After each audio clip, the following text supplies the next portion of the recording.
Good evening, good evening, good evening. How are y'all doing today? Welcome back to another experience of Afristream.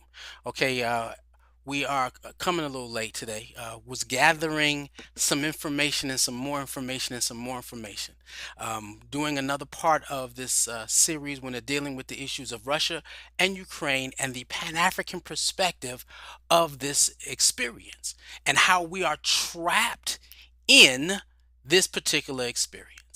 And so, if you're looking at us via YouTube, please hit the subscribe button and click the notification so that you could see when we're popping up with different programming. If you're watching us via Facebook, always like, comment, and share everything that we do because we are bringing Black people together. We are always in the process of creating more content and material for for your viewing pleasure. Must see live stream. Uh, we have Sundays, African Akibaland Inspirational Sunday at 12. We have the African Speaks Tuesday nights. We have the here Thursday nights. We have the Afristream, which is news or hot topics from the Pan African community with a Pan African perspective. On Saturdays, we have African history class at 1 and African spirituality class at 2. Why? Because we are focused on the rise of the African. This is what we're looking at, focus on, and we're growing to having the experience of the rise of the African. Now, we have discussed this issue previously, but there's so many levels. The last time when we spoke about it, it was more or less why Ukraine. However, when I did a deeper dive in terms of the historical relationship between Russia and Ukraine, I realized it dates this particular fight dates back to the 1700s, 1800s, 1910. It's been going on for a while. And we understand what's happening. So we want to give you that perspective. Also, the voices of the African diaspora have been speaking out.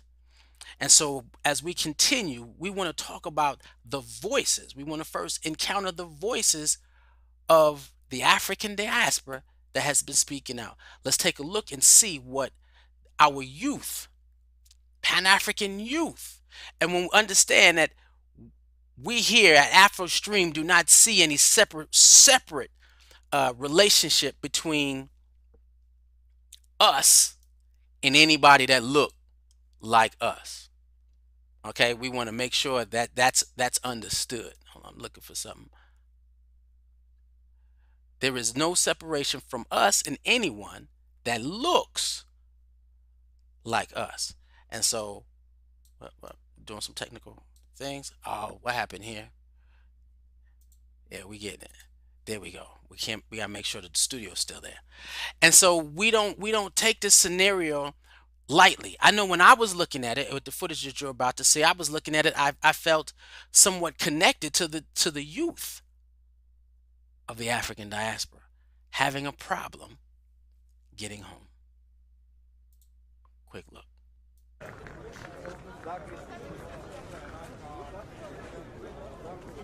Mostly they would consider white people first, Indian people, Arabic people before black people. As long as you're black, no one likes you. I remember they punched a certain black guy, a policeman in Ukraine punched a certain black guy for nothing. He was shocked for nothing. Yes, so like I said earlier on, She said, as long as you're black, no one likes you.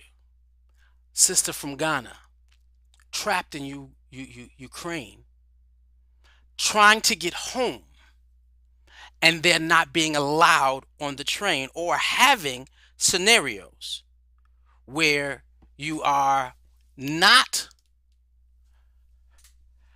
being as accepted to have that opportunity to leave, where you're standing in line and your line comes up and you're being pushed back because you're black. We understand that we have hearts for what's happening in Ukraine.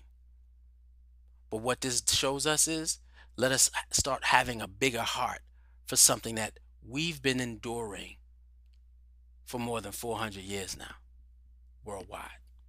Let's go. Consider white people before considering black people. Yes. And after that, we went to the train station, and they will not let us in. And when they did let us in, they were like, "You have to give us money because this is not for free for you because you're foreign. This is not free for you. You have to pay for it." Maybe. So, white folks are able to flee for free.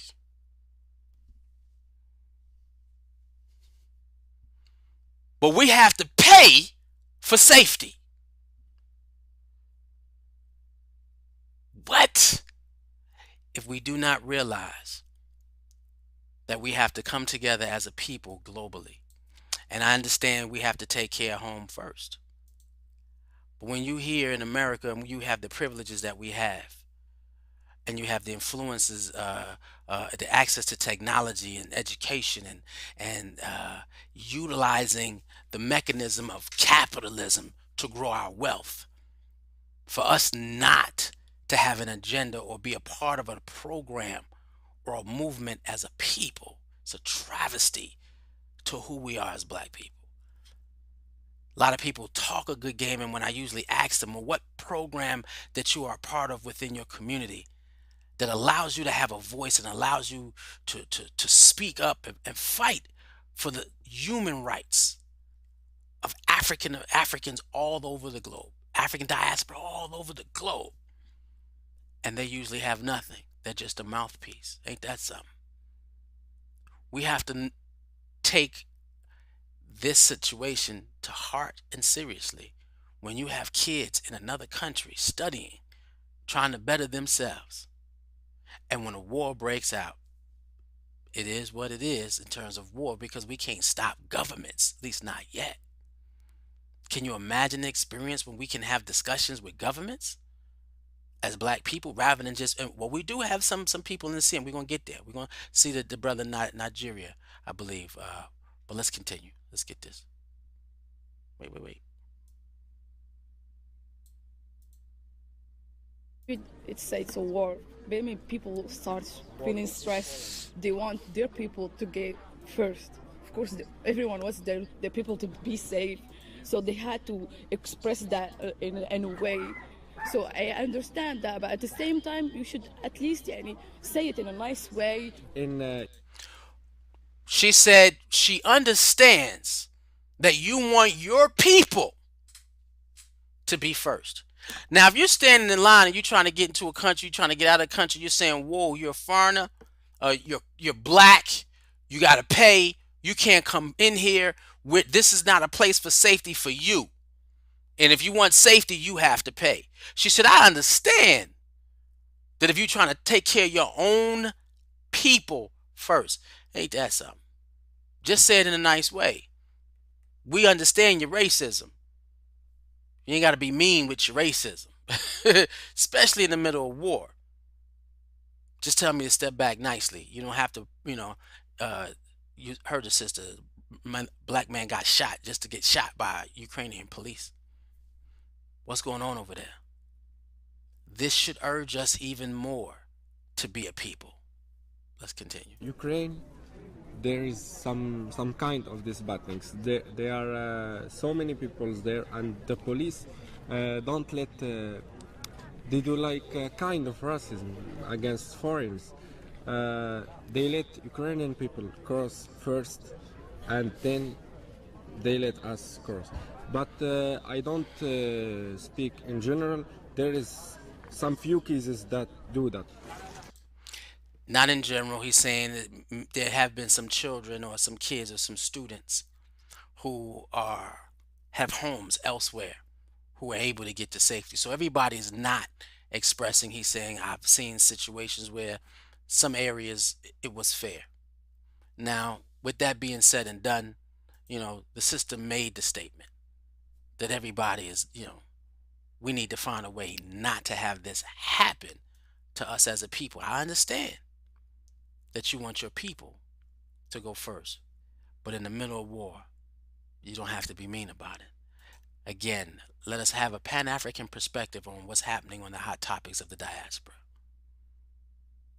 And this is something that we need to take to heart as we go through our daily TikToks, as we go through our daily Instagram videos, and we are experiencing life over here as though nothing is happening as we watch these gas prices hit $5.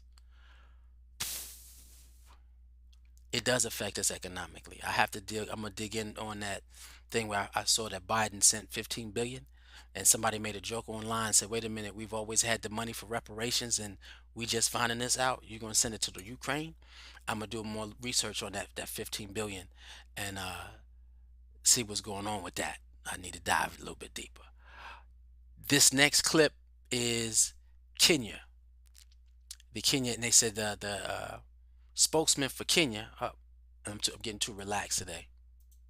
The spokesman for Kenya is speaking on behalf, or trying to share some African wisdom on the situation with Russia. Said this brother deserves peace Nobel Peace Prize for the best. They said the best editorial that they've heard ever. Let's go. Drawn in the distant colonial metropoles of London, Paris, and Lisbon, with no regard for the ancient nations that they cleaved apart.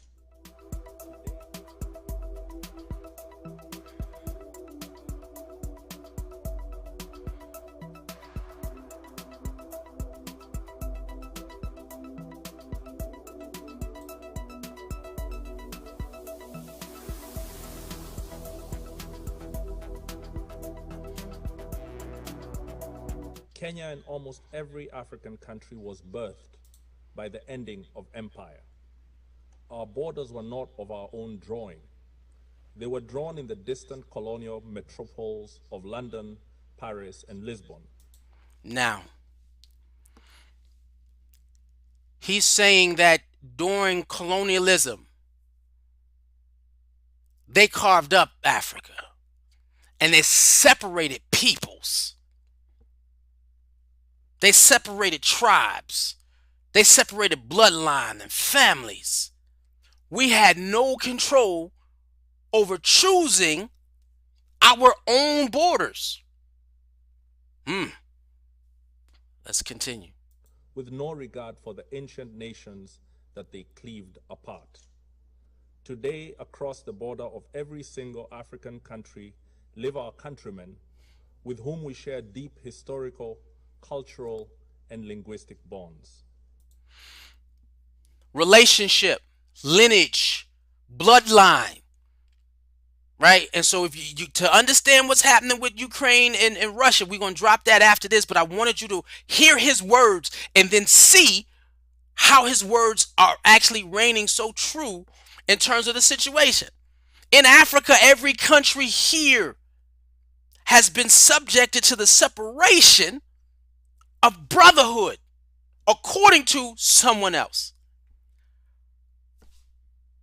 And so in the space of what's going on, you're now complaining, saying that Russia's saying that Ukraine has always been a part of Russia. And we'll play that clip after this.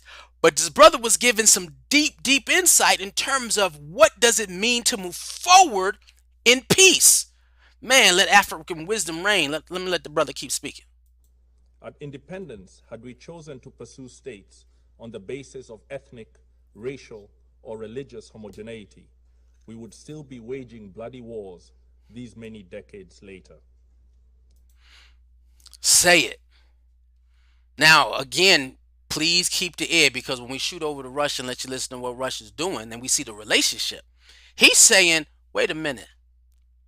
So you can break up the continent of Africa. White folks can come and break up the continent of Africa, but when we come together, we're trying to now reestablish our boundaries. And if we chose to say, you know what, we're not going to stop until we get the land that we lost. They were a part of our nation. Kenya is a lot larger than what Kenya is, but because you divided the country. So now we push the colonialism out, not the effective colonialism. but colonialism in terms of foreign power out so that we can be independent. We had to accept the borders we had. Because if not, we just gonna be at war for the rest of our lives. And we say, wait, we can learn to live our lives. Let's continue. Instead, we agreed that we would settle for the borders that we inherited, but we would still pursue continental political, economic, and legal integration. Rather than form nations that looked ever backward into history with a dangerous nostalgia, we chose to look forward to a greatness none of our many nations and peoples had ever known. We chose to follow the rules of the Organization of African Unity and the United Nations Charter, not because our borders satisfied us, but because we wanted something greater, forged in peace. We believe that all states formed from empires that have collapsed or retreated have many peoples in them yearning for integration with peoples in neighboring states. Now that's big right there. That's big. And if we go deeper in that concept of saying that we were torn apart physically, literally physically torn apart in the continent. So when you leave, why can't we just come back together? And that didn't happen naturally. In Africa, we know that it did not happen naturally, and it still doesn't. Not naturally. I'm into this thing. We gonna see we can keep this thing going. And in that space of it not happening naturally, they said we knew that there could be something greater that we can achieve. So let's do this in peace and grow. And so the deeper dive in that is not just talking about the nations, but that's talking about the African diaspora also. For me, I heard the African diaspora as a whole, the African diaspora as a group. Let us not see ourselves as a separate nation. Let us see ourselves as an extended family and find means to connect and work together for a greater good. The same way the nations in the continent of Africa are doing now. Let us do this as a people. Right? But then he's pleading to Russia to understand. We know what it's like to be torn apart or having regions torn apart from you. But instead of dwelling on old issues and trying to bring back an empire that is no longer there, which is what Putin is trying to do. But he said, I can't do it without Ukraine. So we're going to conquer that. And then we're going to develop Russia's greatness again. And we'll go through that in a few minutes. But let us not only look at this as how they did it as a nation, but also as a Pan-African perspective for the diaspora. Let us also take a look at it in terms of what it means to us as a people.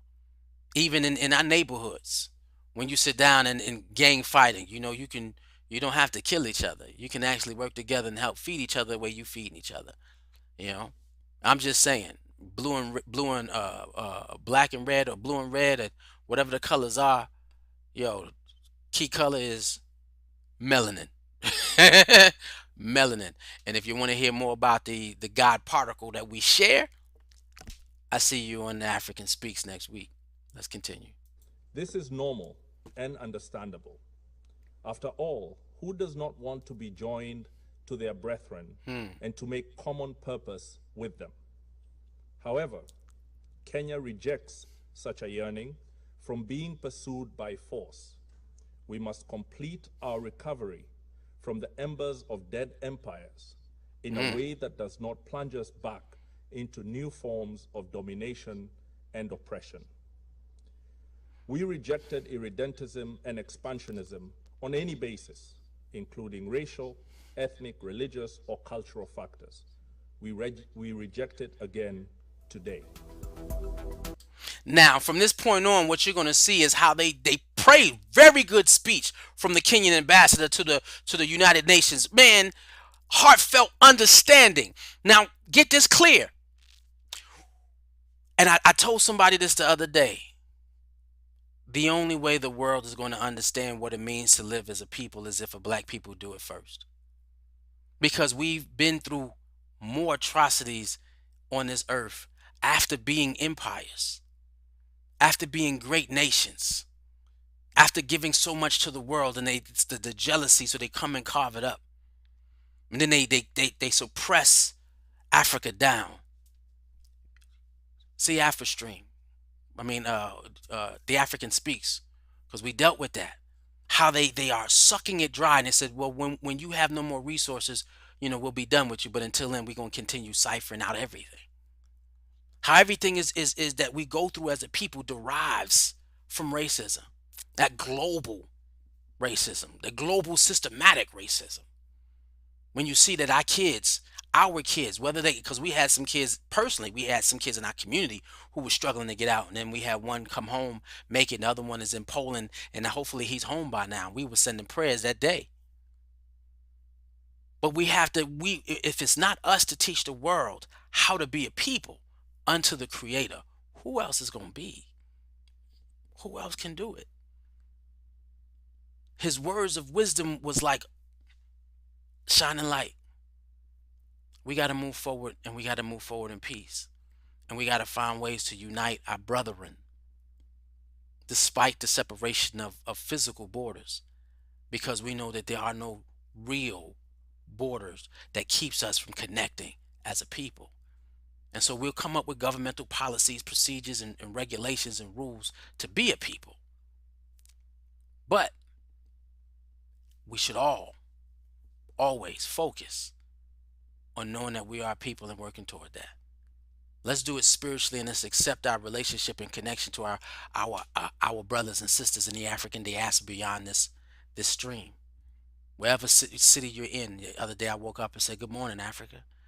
I mean, I wish every black person of a melanated descent, African descent, a blessed grand rising. There's a process to this, and we're still figuring out. Kingdom building for the African diaspora. That is the rise of the African, and that's what we're about. Let's take a look at what they said.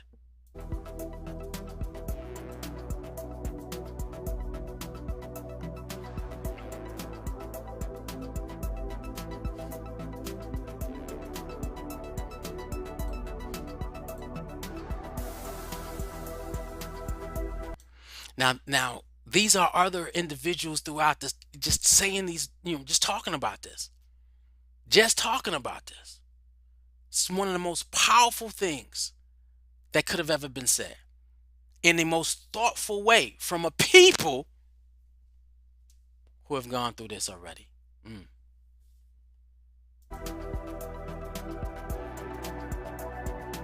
He deserves a Nobel Peace Prize.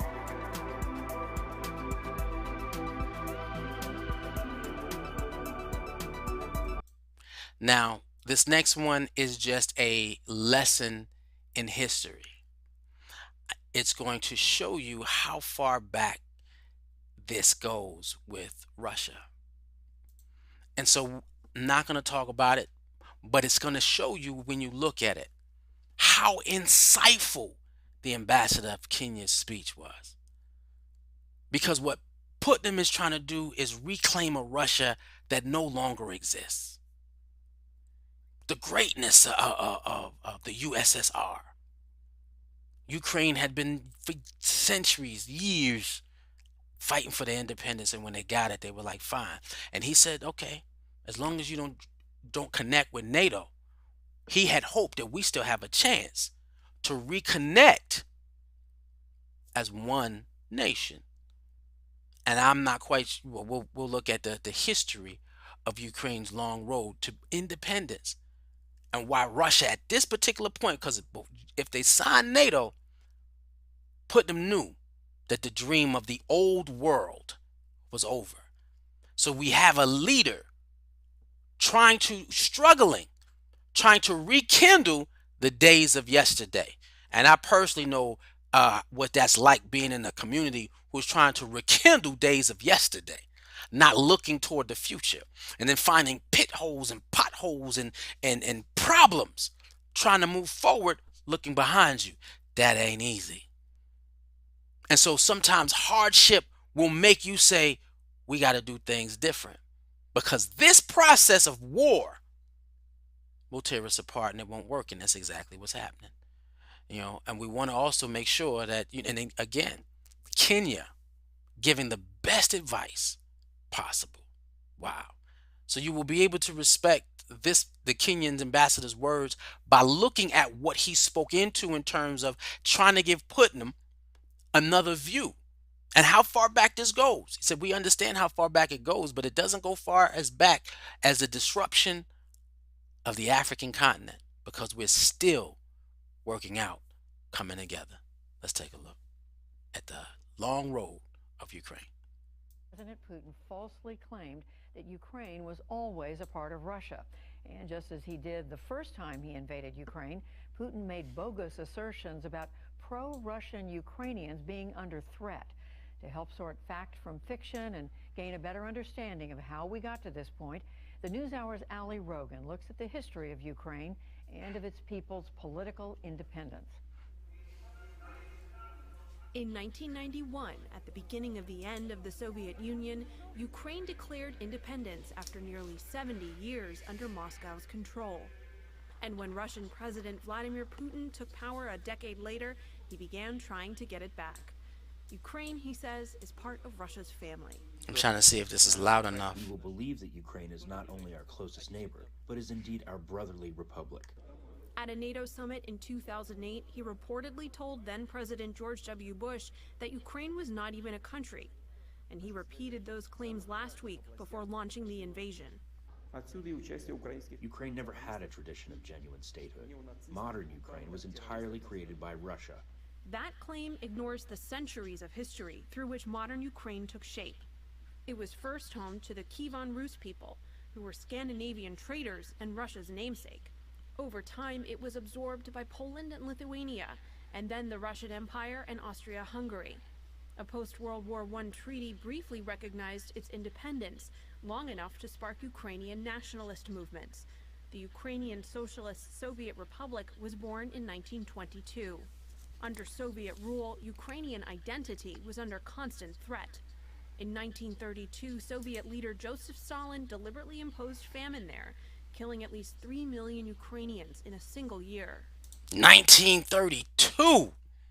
They've been fighting this for a minute. Ukraine has been trying to pull off for a journey. Ain't that something? Indeed, by World War II, some Ukrainians welcomed Nazi occupation as a way to challenge Soviet control. But the Nazis slaughtered more than 1.5 million Ukrainian Jews. Millions more non-Jewish Ukrainians were also killed or put to hard labor. By 1954, so they went from one criminal to the USSR. The final. There we go. At one point, it was part of the USSR. 1950, so I think this is by 1950, all that battle, that war. But by 1950, they're part of the USSR. Okay. Peace was Crimea, a peninsula on the Black Sea which Soviet leader Nikita Khrushchev transferred from Russia to Ukraine. But even after Ukraine declared independence in 1991, pro-Russian political elements remained, which Putin exploited. In Ukraine's 2004 presidential elections, he supported the pro-Russian Prime Minister Viktor Yanukovych. Yanukovych ran against Viktor Yushchenko, a pro-Western opposition politician. It would be a great mistake if Ukraine misses a train bound for Europe. Yanukovych won, but international... A train bound for Europe. Meaning, let's pull away from this USSR statement. Let's join the rest of the world for technological advancement and walk away from a state of war. Let us vote on this. Like they had a democracy. You'll see that didn't happen. Monitors said the election fell short of its standard. Yushchenko's supporters took to the streets. They sparked the Orange Revolution, so called for the campaign's colors, holding protests and storming parliament. The Ukrainian Supreme Court deemed the results invalid, and Yushchenko won the next election. During the election, Yushchenko became ill, and his face became disfigured. It was found to be dioxin poisoning. His supporters blamed the pro-Russian government. Who is responsible? The Ukrainian authorities are, who have been doing everything not to let Yushchenko win. He did win, though, and continued pushing west. The political goal is the final integration to the European Union and NATO. The main question is not in the direction of movement, but in the speed of it. But in eastern Ukraine, Again, that's someone who was asking to connect to NATO. Ain't that something? If we can get into NATO, then Russia is off our backs. Why? Because NATO creates the agreement with other nations that if we are physically attacked, you come to our aid. Russia said, yeah, well, you can never join NATO because then, yeah, we're not letting that happen.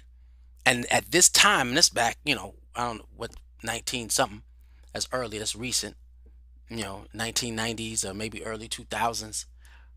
Yeah, we're not going through this. Y'all not gonna do this. So they poisoned the man. Let me see. Right here, let's start here. a sprawling camp. We are ready for war, but we're hoping for the best. A government should be afraid of the people, not the people afraid of the government. But the head of the Russian government vilified the Ukrainian people. In my view, this is an attempt by the opposition to shake the current, and I want to emphasize legitimate authorities in the country. As 2014 began, authorities grew more violent. In late February, Ukrainian security forces shot and killed dozens. Then the opposition and government reached a truce, and Yanukovych fled, reappearing a few days later in Russia. Now he was a Russian implant. He did what America does. And Russia placed him in the Ukraine to bring the Ukraine back to Russia. They had a leadership regime, and then of course the Ukraine said, "No, we know what you are. We know what you are," and they threw him out. Understand that this has been a war for a very long time. And the reason why it is so essential for what the Nigerian ambassador said, the Kenyan ambassador, is that even as long as it's been for Russia and Ukraine, Africa has been longer. The fight that you guys have trying to bring back your comrades under one flag, Africa's been doing it longer. And we got to a point where we're not going to be violent about this no more. We want to connect with our brothers and our sisters in a means of love and light. And be a part of a greater population and popular world. There we go again. And so we want to be able to connect. Now, when we're dealing with the issue of the rise of the African, that's the conversation of what Kenya was saying. We can't rise as a people fighting each other. Russia making amends with Ukraine should have been a lesson that they were able to be taught by Kenya and other African nations. Now, I say that as we continue to grow as the African diaspora, and we show what it looks like for a people who were torn apart, and then we don't see eye to eye in terms of relations and everything else, who choose to work together. That's a beautiful thing. That's the rise of the African. This is why we have to continue focusing on being a people. This is the concept of kingdom building. Because these other nations don't have an example that they want to fashion themselves by. And the reason why is, even though they said he deserves a Nobel Peace Prize and it's been the best speech ever said. Why? Because a lot of people know how pissed Africans can be, according to what they did to our borders and what we should be doing, what we could be doing. But we said, you know what? Let's create something better than anger and hate. Let's continue kingdom building and show them that they can't stop what God put in place. That's the rise of the African. This is Afristream, and that is definitely a Pan-African perspective. One love.